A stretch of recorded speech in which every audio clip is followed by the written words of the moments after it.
آواز کو دبانے کے لیے استعمال کیا گیا، اس کو پارٹیوں کے اندر تقسیم کے لیے استعمال کیا گیا۔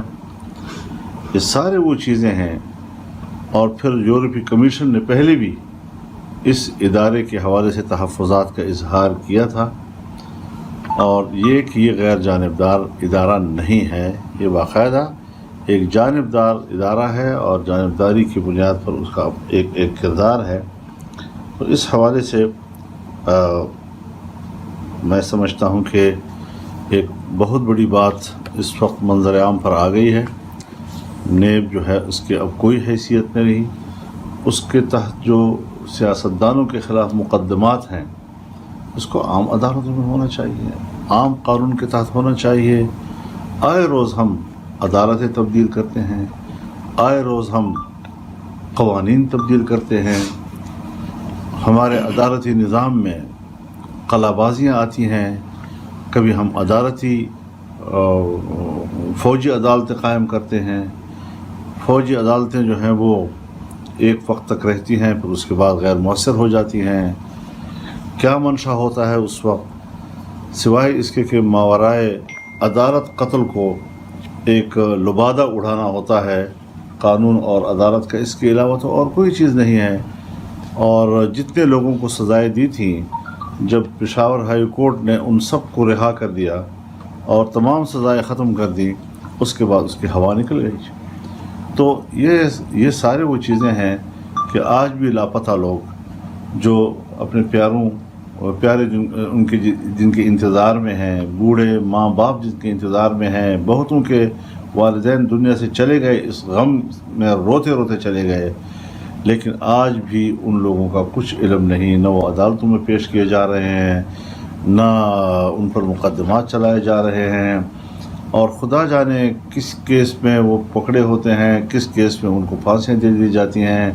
تو یہ ساری وہ چیزیں ہیں کہ جس کو حقیقت پسندانہ انداز کے ساتھ نہیں دیکھا جا رہا، بلکہ ایک خاص آئینہ ہوتا ہے ملک کے اندر، اور اس خاص آئینے میں جو تصویر بنائی جاتی ہے اس کو پھر ماننا بھی پڑتا ہے، اگر نہیں مانو گے تو پھر منوایا جاتا ہے۔ تو یہ جو ایک روش ہے اور پوری دنیا میں ہمارے ملک کے اندر منتقل ہو کر آئی ہے، اور آج ہم اس سے اپنے ایجنڈے جو ہیں وہ پائے تکمیل تک پہنچاتے ہیں، اور بین الاقوامی سپورٹ کا ایک بہانہ بنا کر ہم سمجھتے ہیں کہ شاید ہم کوئی بہت بڑا کام کر رہے ہیں۔ تو یہ چیزیں نہیں چلتی۔ اس کا آغاز افغانستان سے ہوا تھا، وہاں ناکام ہو گیا، اور ایسا ناکام ہوا کہ آج امریکہ دنیا کو منہ دکھانے کے قابل نہیں ہے۔ وہی طالبان جس کے بارے میں اس کا کہا تھا کہ جنیوا انسانی حقوق کمیشن کے تحت نہیں آتے یہ لوگ، اس کی تعریف میں ہی آتے، یعنی ان کو حیوان کی حیثیت بھی حاصل نہیں ہے کہ ان کو حقوق دیے جائیں۔ آج اس کو بہت بڑی انسانی محترم فریق کی حیثیت سے اس کو تسلیم کیا جا رہا ہے۔ عراق کی صورتحال یہی ہے، لیبیا کی صورتحال تباہ و برباد کر دی گئی ہے۔ تو پوری دنیا میں امریکہ اور مغرب کی پالیسیوں کے نتیجے میں جو انسانی حقوق تباہ ہو رہے ہیں، ریاستوں کے حقوق تباہ ہو رہے ہیں، اس کا دنیا نوٹس لے۔ اقوام متحدہ جو ہے وہ کیوں سپورٹ کرتا ہے؟ ایک طرف انسانی حقوق پامال ہو رہے ہیں، ریاستوں کی آزادی جو ہے کچھ لی جا رہی ہے، اور دوسری طرف اس کو اقوام متحدہ کا ایک سپورٹ حاصل ہوتا ہے۔ تو دنیا میں کوئی انصاف نہیں ہے جی، دنیا میں کہیں جمہوریت نہیں ہے۔ جمہوریت ایک سراب ہے، ایک دھوکہ ہے، جس دھوکے میں دنیا کو رکھا جا رہا ہے۔ جمہوریت ہو حقیقی معنی میں ہو، جس طرح ہمارا الیکشن اس دفعہ ہوا ہے، یہی تقریباً پوری دنیا میں جمہوریت کا نقشہ ہے۔ تو اگر امریکہ اپنے لیے جمہوریت کو پسند کرتا ہے تو دنیا کے لیے بھی جمہوریت کو پسند کریں۔ یہاں تو ہمارے ملک میں اسٹیبلشمنٹ پر اس کا دباؤ رہتا ہے کہ ہماری مرضی کے لوگوں کو آگے آنا چاہیے، ہماری مرضی کے لوگوں کو الیکشن میں کامیاب ہونا چاہیے، ہماری مرضی کے لوگوں کو ملک پر حکمرانی چاہیے۔ بھائی پھر پاکستان کیسے آزاد ملک ہے؟ کس طرح ہم اس کو ایک آزاد ملک قرار دیں کہ یہاں کوئی منتخب بھی ہوگا تو ان کی مرضی کے مطابق، یہاں آرمی چیف بھی ہوگا تو ان کی مرضی کے مطابق، یہاں صدر مملکت بھی ہوگا تو ان کی مرضی کے مطابق۔ اور مجھے چونکہ مشاہدہ ہے، میں ایک پرانا کارکن ہوں اس ملک کی سیاست کا، میرے فارن افیئر کمیٹی کی چیئرمین شپ کی نوٹیفیکیشن 3-4 مہینے رکی رہی، اور بعد میں پتہ چلا کہ اس پر امریکنز کا اعتراض تھا۔ کس طرح ان کو کنوینس کیا گیا, کیا صورتحال تھی. لیکن یہ ساری چیزیں آج تک ہم دیکھتے چلے آ رہے ہیں. دنیا کو حقیقی جمہوریت کی طرف جانا چاہیے, قوموں کو آزادی کا احساس ہونا چاہیے, اور اس طرح نیب کے ادارے جو ہیں جس سے کہ آپ قوموں کے گردن مروڑ دیتے ہیں, سیاستدانوں کا گردن مروڑتے ہیں, انہیں اپنا غلام بناتے ہیں اپنے ٹریک پر لانے کے لیے ان کے خلاف. تو یہ اگر کسی کو آپ چور کہتے ہیں تو آپ کا کسی کو چور کہنے کی بھی کوئی حیثیت نہیں رہی. اگر آپ کسی کو ڈاکو کہتے ہیں تو اس کی بھی کوئی حیثیت نہیں رہی.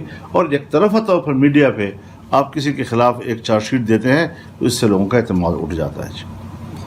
تو یہ باتیں واضح ہونی چاہیے, عوام پر بھی صورتحال واضح ہونی چاہیے کہ عوام سمجھے ان چیزوں کو کہ کس طریقے سے صرف اور صرف پروپیگنڈے کی بنیاد پر عوام کے دل و دماغ میں جھوٹی باتیں کیوں اتاری جاتی ہیں. من گھڑت اقدامات لوگوں کے دل و دماغ میں حقیقت بنا کر اتارے جا رہے ہیں. تو ان چیزوں سے ہمیں لا تعلق ہو جانا چاہیے, قوم کو ایک صحیح رہنمائی ہمیں ملنی چاہیے.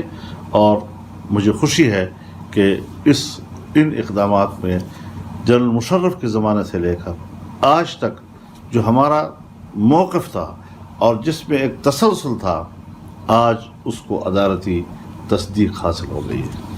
مولانا سارے سیاستدان باہر آ گئے ہیں, ایک خورشید شاہ کو اندر رکھا ہوا ہے ابھی تک. خورشید شاہ نے اتنا بڑا کیا جرم کیا تھا آپ کے خیال میں کہ ابھی تک ان کو رہا نہیں کیا جا رہا, اور ان کے پروٹیکشن آرڈر بھی جاری نہیں ہونے. بس حضرت کچھ نہ کچھ چیزیں ان کو سمبولک اور علامتی طور پر رکھنی پڑتی ہیں کہ جیسے ہمارا کوئی احتساب کا عمل شروع ہے تو خورشید شاہ اس کا نشانہ بن رہے ہیں. اور جب تک خورشید شاہ صاحب وہ اپنے موقف پر قائم ہیں یا ڈٹے ہوئے ہیں, تو جب تک ان کے ٹریک پہ نہیں آ رہے تو ان کو مجبور کیا جا رہا ہے. اس کے علاوہ اور تو کچھ نہیں ہے جی. اچھا مولانا, نیب شروع سے ظاہر ہے تفصیلات تو رہے ہیں, لیکن پیپلز پارٹی نون لیگ کی 2 دفعہ حکومت رہی, ظاہر ہے آپ بھی تاری رہے, کوششیں بھی ہوتی رہیں, ڈسکشن لا جسٹس کمیٹی میں معاملات چلے. کیوں نہیں تبدیل کر سکے یا ختم کر سکے؟ کوئی پریشر ہے کوئی کہ غیر سیاسی قوتوں کا؟ میرے خیال میں ان پارٹیوں کے اندر کچھ لابیز تھی کہ وہ لابیز غالب آ گئی. پارٹی کا یا قیادت کی رائے یہ نہیں تھی, لیکن ان کے اندر کچھ لابیز تھیں کہ جنہوں نے اس وقت کہا کہ جی نہیں یہ ادارہ ہونا چاہیے, یا نہیں ہوگا تو پتہ نہیں پھر لوگ کیا کہیں گے کیا نہیں کہیں گے. لیکن کہاں سے ان کی زنجیر ہل رہی تھی اور کہاں سے وہ کس کی خدمت کر رہے تھے. لیکن بہرحال یہ ایک حقیقت ہے کہ دونوں بڑی پارٹیوں کے اندر وہ لابی کامیاب ہوئی ہے جو اس نیب کو برقرار رکھنے کے لیے اس وقت متحرک ہو جاتی تھی. مولانا یہ بتائیں کہ یہ جو حکومت ہے, آپ اتنے عرصے سے سیاست کر رہے ہیں, سب سے کمزور ترین حکومت ہے جس کے وہ کریڈٹ کے اوپر کوئی چیز نہیں ہے. عوام اس سے تنگ ہیں, لوگ تنگ ہیں, اپنے لوگ ان سے تنگ ہیں. کیا وجہ ہے کہ آپ جیسے زیرک لوگ, آصف علی زرداری صاحب جیسے, نواز شریف جیسے لوگ کوئی وہ درمیانی راستہ نہیں نکال سکتے, اور کیوں کوئی وہ کسی تحریک کی طرف نہیں جا رہے؟ بس یہ بدقسمتی ہے ہماری کہ ہم نے اس کو حکومت کا نام دے دیا ہے. حکومت نہیں ہے. واضح طور پر اس ملک میں ایک غیر اعلانیہ مارشل لا ہے, اور فوج چاہے اس کے ان سروس جنرلز ہوں یا ریٹائرڈ جنرلز ہوں, تمام اداروں کی سربراہی اور اختیارات ان کو دے دیے گئے ہیں. ملک عملاً ان کے ہاتھ میں ہے اور کوئی جمہوریت نہیں ہے. آج بھی اس ناجائز اور اس غلط حکومت کی پشت پر وہی قوت موجود ہے, اور میں سمجھتا ہوں کہ قوم کی تاریخ میں یہ سب سے بڑا جرم ہے کہ آپ ایک غیر جمہوری عمل کو سپورٹ کر رہے ہیں. اچھا مولانا صاحب یہ فرما دیجیے گا کہ 25 جولائی آ رہی ہے, کچھ دن پہلے 2018 25 جولائی کو الیکشن ہوئے تھے, دھاندلی زدہ تھے, پارلیمانی کمیٹی بھی بنی اسی حوالے سے, وہ بھی بالکل خاموش ہوگی. کیا وجوہات تھیں؟ پھر مؤثر آواز بھی نہیں اٹھ سکی پارلیمنٹ کے اندر اور باہر دھاندلی کے حوالے سے, اس پہ کیا کہیں؟ جس طرح 5 جولائی پاکستان کی تاریخ کا سیاہ دن ہے, بالکل اسی طرح 25 جولائی بھی پاکستان کی تاریخ کا سیاہ دن ہے. اور سیاستدانوں کو چاہیے کہ اس روز یہ بات تشتزبام کرے اور عوام کے دل و دماغ میں یہ بات ڈالے اور ان کی سپورٹ حاصل کرے کہ یہ وہ دن ہے جس دن اس نااہل ایک جماعت کو اور اس کی قیادت کو باقاعدہ نامزد کر کے دھاندلی کے ذریعے قوم پر مسلط کیا گیا. یہ تاریخ کا ایک بدترین واقعہ ہے, سیاہ ترین دن ہے ہماری. اب آپ کی کیا حکمت عملی ہے سر؟ ظاہر ہے ان سے جان تو چھڑانی ہے اور ایک نظام, ایک سسٹم, ایک تحریک یا کسی چیز کے ذریعے کرے گا نا. تو کیا آپ پس پردہ آپ کی ملاقاتیں بھی ہو رہی ہیں لوگوں کے ساتھ, زرداری صاحب سے ملے, تو آپ کیا چاہتے ہیں کہ کیا نقطہ ہو یا کب تک کوئی تحریک چلے یہ گی؟ جو اسی کے ساتھ اے پی سی پہ بھی جو مشاورت ہو رہی ہے تو ایجنڈا کیا ہوگا؟ دیکھیے بہت سی اے پی سیز ہوئی ہیں اور خود میں نے کنوین کی ہے, لیکن ہم جتنی بھی سیاستدانوں کی اور بڑی جماعتوں کی صفائیاں بھی پیش کرتے رہے ہیں, لیکن ایک جملہ میں واضح طور پر کہہ دینا چاہتا ہوں, مجھے شکایت ہے, مجھے گلہ ہے اپنے دوستوں سے ہے کہ عمران خان اور اس کی پارٹی کو دھاندلی کے ذریعے لائی تو اسٹیبلشمنٹ, لیکن اس حکومت کے باقی رہنے اور اس کے طول پکڑنے میں سب سے بڑا کردار ہمارے اپوزیشن کی بڑی جماعتوں کا ہے. اچھا مولانا صاحب, جو وزیر اعظم کے جو معاون ہیں اور مشیر جن کی دوہری شہریت سامنے آئی ہے, اس پر آپ کیا کہیں گے؟ دیکھیے بات یہ ہے کہ یہ سارے وہ مشیر ہیں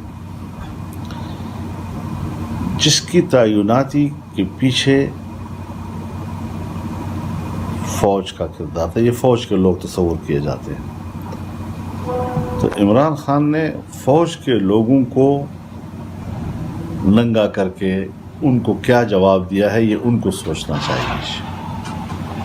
اچھا مولانا, یہ جو عمران خان کہہ رہے ہیں کہ 6 مہینے ہیں اپنے کابینہ میں عمران کو, کہ 6 مہینے ہیں اور اگر کوئی پرفارمنس دی تو ٹھیک نہیں, معاملات دوسری طرف جائیں گے. فواد چودھری نے خود کہا یہ, تو یہ 6 مہینے پھر اس کو بھی 1.5 مہینہ ہو گیا, اب 4.5 مہینے. تو یہ وہی کہانی جو آپ کے ساتھ آزادی مارچ کے دنوں میں جو آپشن آپ کو ایک دیا گیا تھا کہ بجٹ نکالنے دیں اس کے بعد کچھ کریں گے, جو آپ نے نہیں مانا تھا, تو یہ اس پہ تو کام نہیں چل رہا. دیکھیے یہ حماقت ہے. یعنی ہم کہیں کہ تمہارے پاس ٹائم نہیں ہے, ہم کہیں کہ تمہارا الٹا پہیا گھوم رہا ہے. اب خود جو دعویٰ کرتا ہے کہ میں 5 سال کے لیے منتخب ہوں اور وہ کہتا ہے کہ میرے پاس 5 مہینے ہیں یا 6 مہینے ہیں, تو یہ سیاسی حماقت اس سے زیادہ اور نہیں ہوا کرتی. گو کہ حقیقت کی بات کی ہے اس نے کہ اس کے پاس ٹائم نہیں ہے اور کیا وجوہات ہیں اس کے, کیا مسئلہ ہے اس کا. لیکن یہ ضرور ہے کہ اس قسم کی باتیں جو ہیں یہ حکومت کے اندر کے کھوکھلاپن کا اظہار ہوتا ہے. مولانا, جو کمٹمنٹس آپ کے ساتھ ہوئی تھی دھرنے کے بعد اور جو یقیندانیاں ہوئی تھی, کیا ان میں سے کچھ ابھی زندہ ہے یا وہ سب ختم اور تاریخ کا حصہ بن گئی؟ میرا خیال یہ ہے کہ بات تو آپ کی بالکل بجا ہے, اور چودھری صاحبان نے چند روز پہلے بھی ایک بیان دیا کہ اس آزادی مارچ پر تو دھاوا بولنے کے مشورے کیے جا رہے تھے, لیکن ہم بیچ میں آئے اور پھر فضل الرحمان نے بڑی دانشمندی کا مظاہرہ کیا, دور اندیشی کا مظاہرہ کیا. یہ ادھوری بات ہے, مکمل بات بھی تو وہ فرما دینا جی کہ پھر اس کے بعد آپ نے آخری اور حتمی بات کیا کہی تھی جی.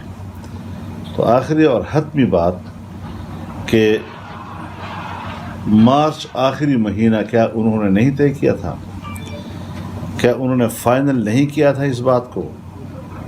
اور اگر کیا تھا تو پھر کورونا کے پیچھے کیوں چھپ رہے ہیں اب تک؟ اچھا مولانا صاحب, بلوچستان میں ان ہاؤس تبدیلی کی باتیں چل رہی ہیں, اس میں کوئی حقیقت ہے؟ ہمیں کوئی ان ہاؤس سے دلچسپی نہیں ہے, ہمیں فریش الیکشن سے دلچسپی ہے. سارا الیکشن فراڈ ہے, اس فراڈ کا مکمل طور پر خاتمہ ہونا چاہیے.